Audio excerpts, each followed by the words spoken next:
como é que uma modificação simples, feita numa garagem, não só deixou o som mais alto, mas literalmente esculpiu a identidade de um gênero musical inteiro? Pois é, essa é a história da Mesa Boogie, uma marca que, movida pela busca incansável do timbre perfeito, deixou de ser um experimento para se tornar um dos pilares do rock e do metal. E tudo começou com essa frase aí. Uma reação super espontânea. Imagina a cena. Final dos anos 60, uns músicos testando uns amplificadores modificados por um jovem técnico chamado Randall Smith, e a reação era sempre essa. Eles mal sabiam, mas estavam batizando uma lenda. Na época, boogie era uma gíria para dizer que algo tinha um swing, um groove contagiante, e o nome pegou. A verdade é que o Randall Smith não queria criar uma marca. O lance dele era um desafio de engenharia, que nasceu de uma necessidade.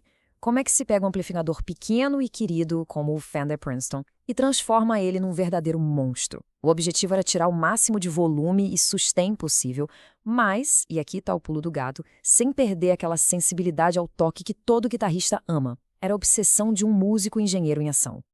E aí veio o momento que mudou tudo. Quando Carlos Santana, que já era uma estrela mundial, plugou a guitarra num desses Princetons modificados, o som que saiu dali era tudo menos pequeno. Era gigante, cheio de sustain, uma coisa que parecia impossível de sair de uma caixinha daquele tamanho. A aprovação do Santana não foi só um joinha, foi a faísca que acendeu o fogo. Em 1971, a Mesa Engineering nascia oficialmente, pronta para mudar as regras do jogo. Só que a Mesa Boogie não queria só entrar no mercado, a ideia era chegar e reinventar tudo. E essa revolução começou com a série Mark, que trouxe um nível de controle e de versatilidade que os guitarristas da época nem sonhavam que era possível. Essa comparação aqui é a chave para entender tudo. De um lado, você tinha os amplificadores clássicos, mestres em fazer uma única coisa, mas faziam aquilo de forma brilhante. Do outro, a série Mark da Mesa Boogie, um verdadeiro canivete suíço sonoro.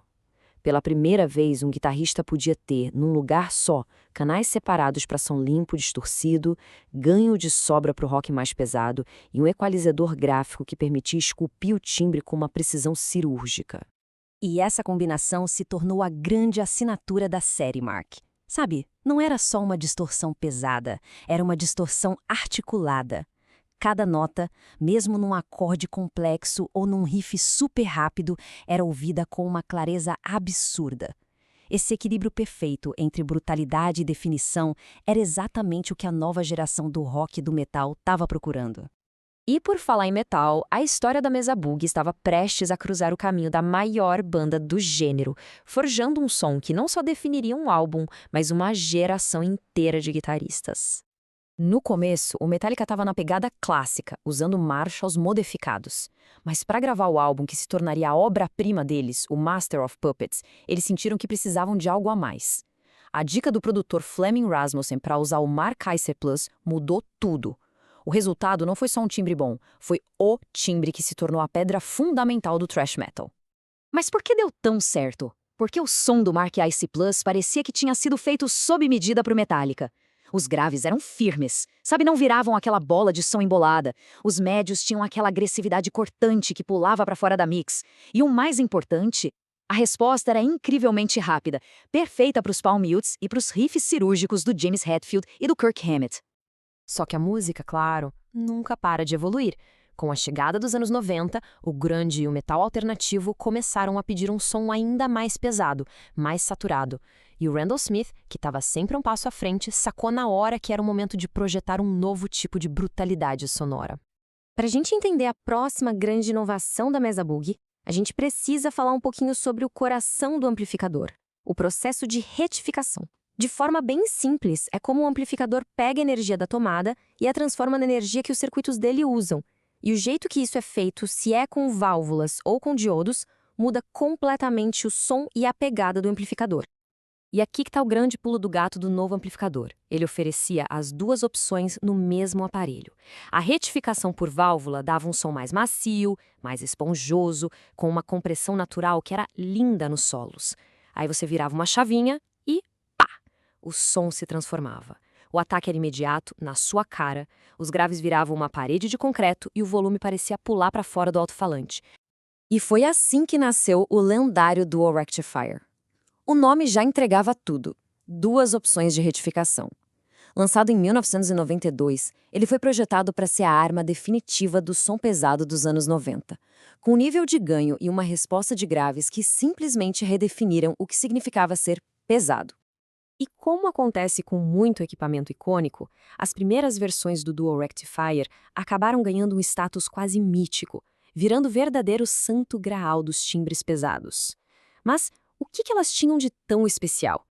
As primeiras revisões, que a galera conhece como C e D, eram diferentes. Os circuitos eram mais crus, mais selvagens, menos domados. Os graves eram gigantes, mas de um jeito mais aberto, mais orgânico.